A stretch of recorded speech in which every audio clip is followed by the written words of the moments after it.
Hi, my name is Svetlana and I'm a healer. I'm a medicine woman.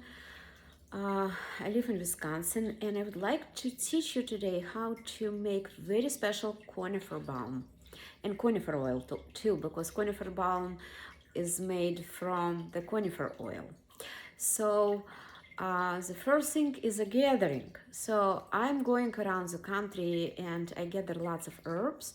So in my oil, conifer oil, I use all kind of conifer uh, needles and branches, but you don't have to do that. You can use anything you have on your hands. So if you have just a pine or white pine, or if you have juniper growing somewhere around you, or I also use cedar. I love to use cedar in my conifer oil. I also use juniper berries.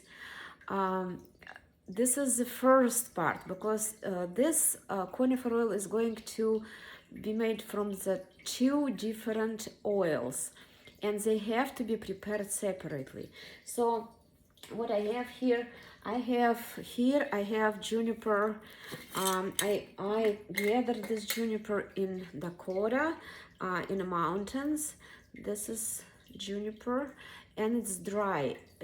When you collect different pine pieces, you need to dry them, and it's very easy. You just collect tips, mostly tips of the plant, from the live plant, and please talk to the tree. Say that you want to make a medicine, and thank you. Say thank you for helping me, for letting me take your medicine. And it's very important we put tobacco or to put some kind of offering when you start gathering. You don't put under each plant, but you can talk to the plant. So you would be to the tree, to bush where you're collecting the medicine, because it's very important to express your gratitude for medicine. And you dry them when you collect those branches and those needles. You dry them, you can bring them home, and you can put them in a box. I have a special racks to dry for drying, but you don't have to do that. You can just have a regular box and put it in a dry place and let it dry. It normally takes like about 1 to 2 weeks until they become dry. Don't use fresh branches, because you'll get spoiled. It would be if you collect fresh and you make it from fresh, they would not have a long shelf life. So this is juniper. I collected in Dakota. This I have very special juniper from Siberia. It's called artish. Shamans using that for smudging. I like this plant a lot, but you probably don't have it, so it doesn't matter. I also love to use juniper berries. So those are juniper berries. Normally people don't use juniper berries in a conifer balm. I do. I just love this amazing medicine for conifer balm. So, and you can also use cedar berries too. I also use different kind of pine. I use white pine, I use red pine, I use all kind of types of pines, and I also use pinyon. But again, you use whatever you have, whatever you can find. So, and what I do, I use bullet, but you can use any kind of mixing device. And so what I'm doing, I'm making this powder, and it smells, oh my gosh, it smells just, oh, so beautiful. And the smell is just like, wow. So what I do when I dry them, I grind them, and I start preparing one part of this oil. And I'm making normally big portions because I have lots of orders from people. So, but you can use smaller jar. I use kind of half-gallon jar, and the proportion is one part of one third of the jar is powder and two-thirds is oil. And what kind of oil am I using? I like to mix oils, so I don't use olive oil because olive oil has cold properties, and I use normally what called three doshas oil, which is neutral.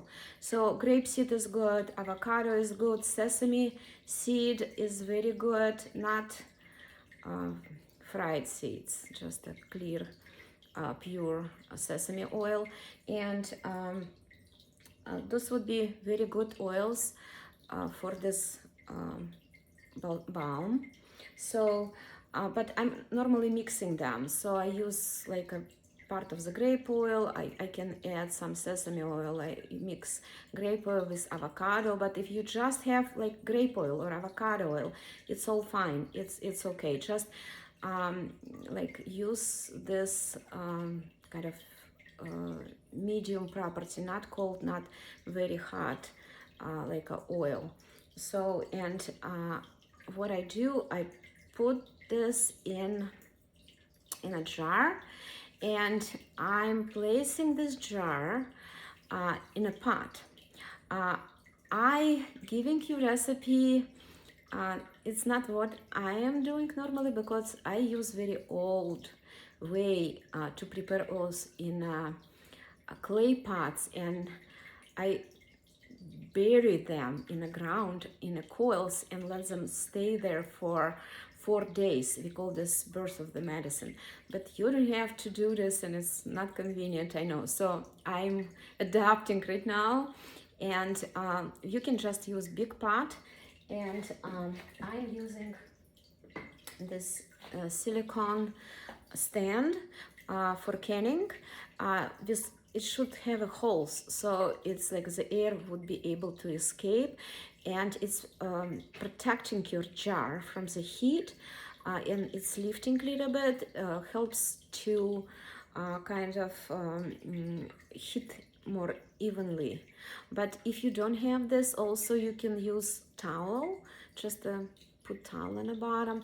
But this is like very good. It's like very cheap in Amazon too, you can buy it. So and the trick is you basically cooking this for a whole kind of day, but you're not cooking. So what you do, you needed to warm up the water until it's kind of hot, and I don't use thermometer, so you kind of stick your finger and it feels hot but not like a burning hot. So it's kind of like on like an edge of, like, you can little bit hold your finger there and just like not ouch. Just it's hot, but kind of you can still hold it little bit your finger there. So and I understand everybody have different sensitivity, but kind of like, yeah, it's fine. It's just a little bit. We're going to do this for a kind of long time, so it's fine. It's still gonna work. And what you do, your jar is in a pot. It's have to be warmed up. You don't stick jar when the water is hot. You just like you put pot in a cold water, and a jar in a cold water, and you start on a very slow heat. You warming up the water. Also, what you need to do, I forgot to tell you, I use 1 tablespoon of alcohol. It can be vodka, it can be tequila, it can be whiskey, it can be any kind of alcohol, and you add it to the oil. What it's going to do, the alcohol, and I mix it up. So the alcohol will evaporate, but the alcohol helps to open up the herbal medicine. So this is what you do. It's when you like mix it up, your oil and herbs. So when you heat it up and it's hot, so you turn your heat off and you just walk away. You can cover your jar with a little bit like this, like a top of the lid, you know, like a, and walk away. And you walk away for 2-3 hours. Then you start over. So you turn on heat until it's a little bit like almost hot, and you, when it's becoming hot, you're turning the heat off. Don't overheat it, because so don't overheat it. If you start having kind of burnt smell in oil, it's mean you're overheated. But just keep it like, it's better to do like 3 times, 4 times, and let it stand, not in a very hot temperature. So you keep doing that like 3 or 4 times. You heating up little bits of water and let it stay for 2-3 hours and walk away. After that, you cover, like when it's your last time, like let's say third or fourth time, you cover it and you let it stay. Let it stay for at least overnight. If you can do it, if you have enough patience to do like about 4 days, we have this amazing number. Like we do everything in 4 in shamanic healing and in medicine. So 4 days would be a full circle for cycle for the herb to release something, or something. When we do tinctures, we do always like let's say 28 days is good. Something is like 7 by 4, this would be amazing number. But like we're doing this, we probably don't want to wait for 28 days, and it's fine. 4 days would be fine. So then what you're gonna do, you're going to strain it. You strain the oil. What I use this bacon filtering cup, and it's very convenient for me, but I'm doing this in big quantities. So it has this kind of metal mesh, and I also buying more finer mesh, because this is not enough. It's going to have pieces like a kind of particles. So I'm using very fine mesh. And you can use, if you like, you can also use kind of cheese cloth or something like that. So just to make sure that it's more like a clear liquid. So, and what I'm doing, I already filtered mine, but I'm going to like see, it's kind of, it's very greenish.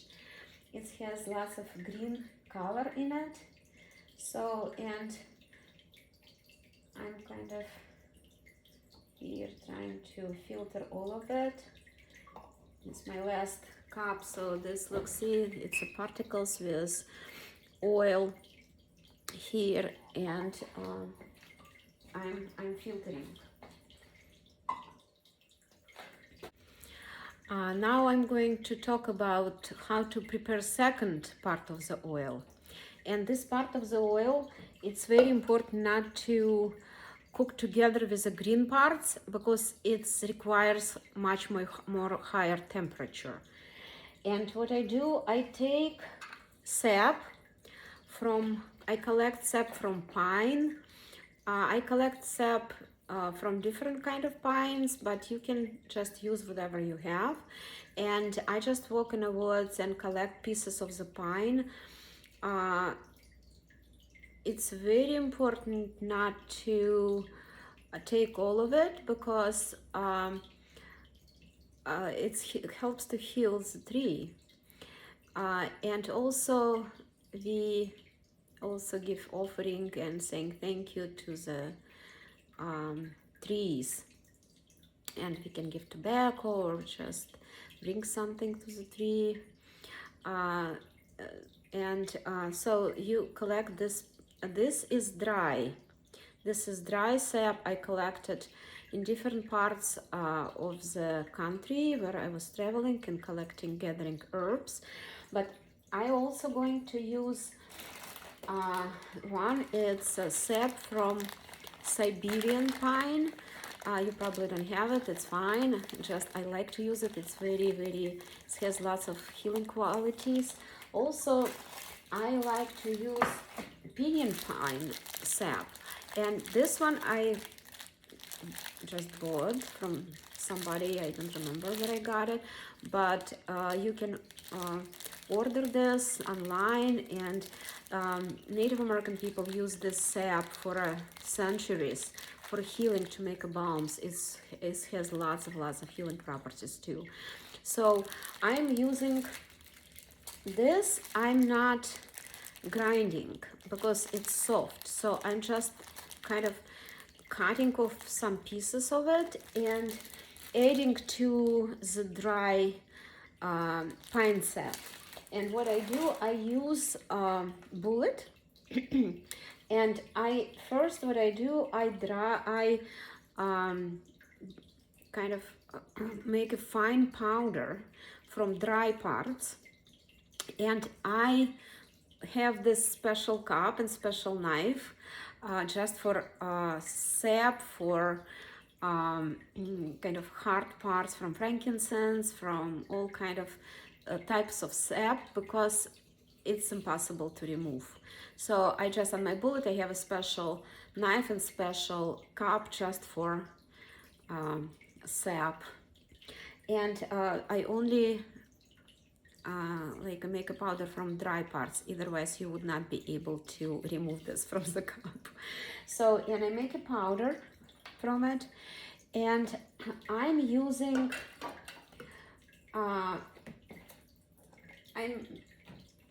using about quarter, little bit more here, but from quarter to the third of the jar of sap to like 2 parts or 3 parts of oil. And I pour oil over the sap, and I use this kind of little stick to mix it up when I'm going to heat it. So I'm going to heat it this, and I'm going to put this, I'm going to use the silicone stand. I'm going to put this in my pot, and then I'm going to put the jar on top of it. And what you needed to do is you turning the heat very slow on, and until it's almost boils. And it can boil, but very slow. And you needed to mix it up. And minimum is have to go through the process of 4 hours. So what I normally do, I start doing work on kitchen, cooking, cleaning, wash dishes, and I constantly coming, like every 15 minutes I coming and mixing this up. Otherwise it's gonna stick to the bottom, and you would not be able to kind of remove it from the bottom. And until it becomes, you see, it's going to dissolve, and it's going to become kind of, you're going to have a little gunk on top, and it's particles and some residue is left. And it's not always possible to remove parts of the bark from the sap, so it's all going to stick to one kind of like piece of gunk. So, and you cooking this at least for 4 hours. I normally take about 6 hours to do that. So, and it just mixing and dissolving the sap in an oil. So now what I'm going to do, I'm going to mix 2 oils, and I'm using more of my oil from the green parts and just a little bit of sap oil, because it's very strong, it's powerful. So I have this green parts, and because I'm doing a lot, you can do much more, like lesser quantities. So I'm using my pine oil from needles and branches, and I'm gonna pour about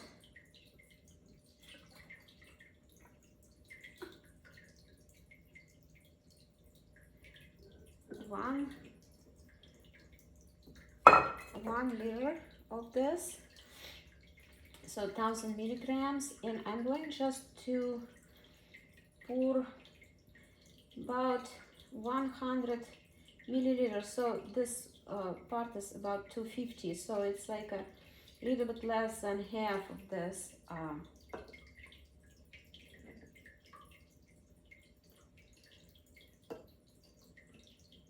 of sap oil I made. This is sap oil, and I filter it, but you can still see some residue. I leave some little bit of residue because it helps oil. I leave it, I'm not using all of it, so I just let it stand, and it becomes more potent with time, and it's not getting bad or anything. It has very strong antiseptic qualities. So it's not going to, it just becomes more stronger if you leave some on the bottom, some residue. So I have about 1,100 milliliters here in a jar. And what I'm going to do is, now I need a beeswax. And you can use any beeswax you can find. You can buy some on Amazon. I'm buying very high quality green beeswax from one of my friends, and it looks like this. It looks like a piece, and I'm kind of cutting with knife, just shaving it. But you can also buy any kind of beeswax, just pure beeswax. It can be yellow, it can be white, it can be in a small granules, so you don't have to like cut this all. You just can use it. So I'm going to just shave it, and I'm just using knife, and I'm just shaving it like this.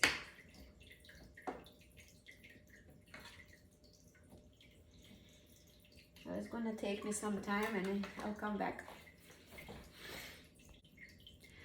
So I placed beeswax about 1/5 of the whole amount.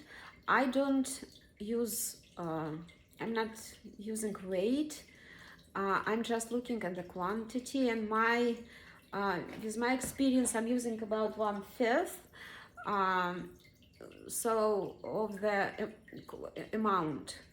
So this works for me for my balms. It normally says 1/8 of the weight, but I found out it's very different for different beeswax, and 1/5 for me kind of works very well. It's not too loose and it's not too hard. But if it's a little bit too hard for you, it depends on the wax, it's fine, it's going to work.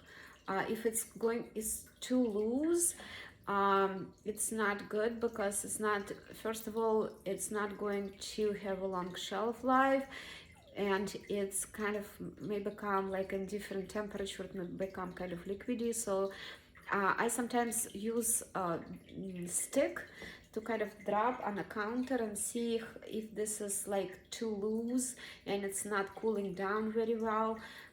Maybe you need to add a little bit more. So I'm going to place this in a pot and dissolve all on a slow heat, mixing up, dissolve all my beeswax in oil, and I come back. So I prepared this oil and with beeswax, and it's hot. It's see, it's in this jar. It's a very greenish. And I pour some in this measuring cup. So I'm going to put this in a jar like this. Leave a little bit space.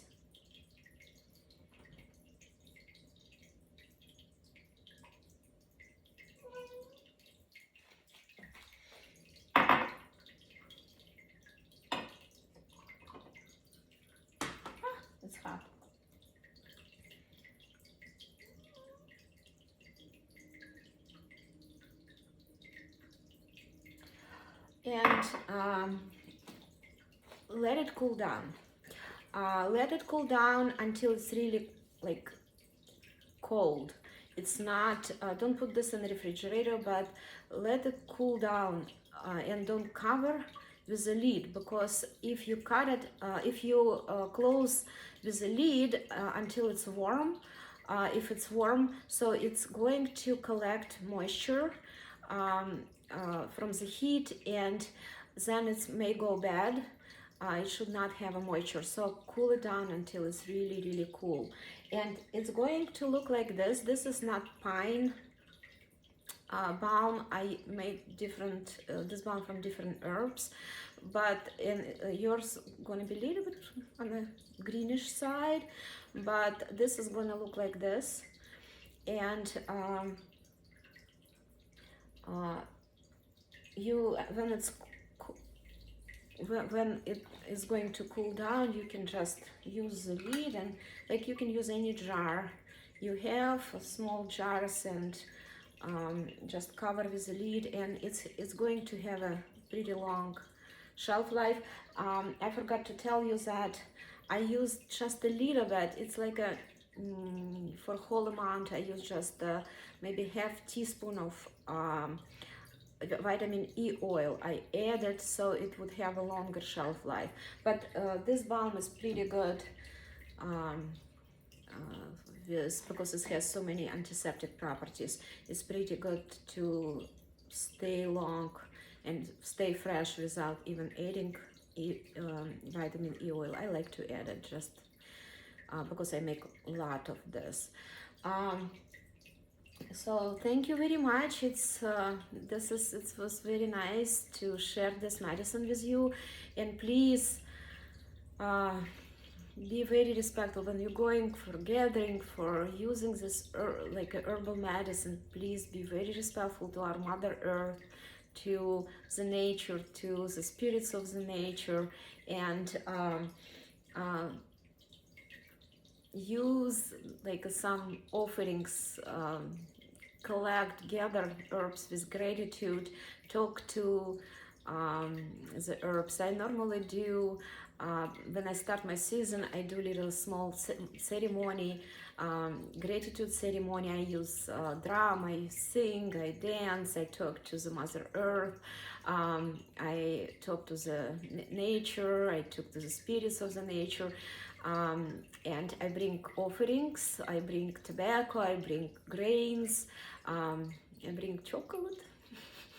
To say thank you for your medicine, Mother Earth, and the spirits of the nature. Thank you very much. It was very nice sharing with you. Have a wonderful day. Love you, Svetlana.